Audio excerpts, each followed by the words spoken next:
आज के समय में अगर आप गौर करेंगे तो पाएंगे कि जैसे पूरी दुनिया दिखावे के पीछे पागल हो रखी है।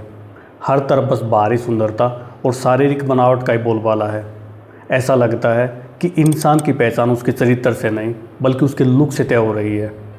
विज्ञापन और सोशल मीडिया भी यही दिखा रहे हैं कि जैसे हम केवल एक शरीर है जिसे सजाना और उसकी इच्छाओं को पूरा करना ही हमारा एकमात्र लक्ष्य है।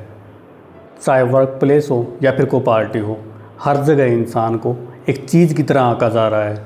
हमारा पूरा ध्यान इस बात पर रहता है कि शरीर को कैसे सजाया जाए। हम सब आज वासना और कभी न मिटने वाली इच्छाओं के एक ऐसे अंतिम जाल में फंस गए हैं जिसका कोई अंत नज़र नहीं आता। हम एक इच्छा को पूरी करते हैं तो दूसरी खड़ी हो जाती है। तो जब तक हम इंसान को इंसान नहीं बल्कि सिर्फ एक शरीर समझेंगे और हमारे रिश्तों का आधार सिर्फ बाहरी सुंदरता और वासना होगी, तब तक हमारा नैतिक और आध्यात्मिक पतन होता रहेगा। इस पर कबीरदास जी ने एक बहुत ही सुंदर दुआ लिखा है, जिसमें कबीर कहते हैं, नर नारी सब नरक हैं जब लग दे सकाम, कहे कबीर ते राम के जो सुमिरे नहीं काम। कबीर इस दोहे के ज़रिए एक बहुत ही कड़वी मगर ज़रूरी बात समझा रहे हैं।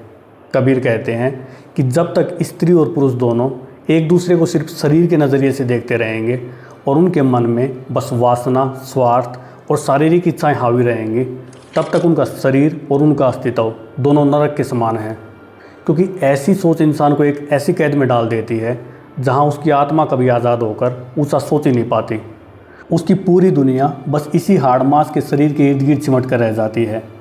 लेकिन कबीर के अकॉर्डिंग ईश्वर के करीब वही पहुंच पाता है जो सामने वाले को एक शरीर की जगह एक आत्मा के रूप में देखे, जिसके मन में कोई स्वार्थ ना हो और जो निष्काम भाव से जुड़ा हो। असल में वही लोग मानसिक शांति और परमात्मा को पा सकते हैं जो बिना किसी लालच या वासना के निस्वार्थ भाव से जीवन जीते हैं। कबीर के हिसाब से नरक को जगह नहीं है जहाँ पर मरने के बाद जाया जाता है, बल्कि यह हमारे दिमाग की एक मानसिक अवस्था है। कबीर का मानना है कि जहाँ काम और वासना होती हैं वहाँ शोषण और स्वार्थ स्वयं ही जन्म ले लेता है, और यही स्वार्थ हमारे जीवन को नरक बना देता है, क्योंकि यह ईर्ष्या, क्रोध और असुरक्षा को पैदा करता है।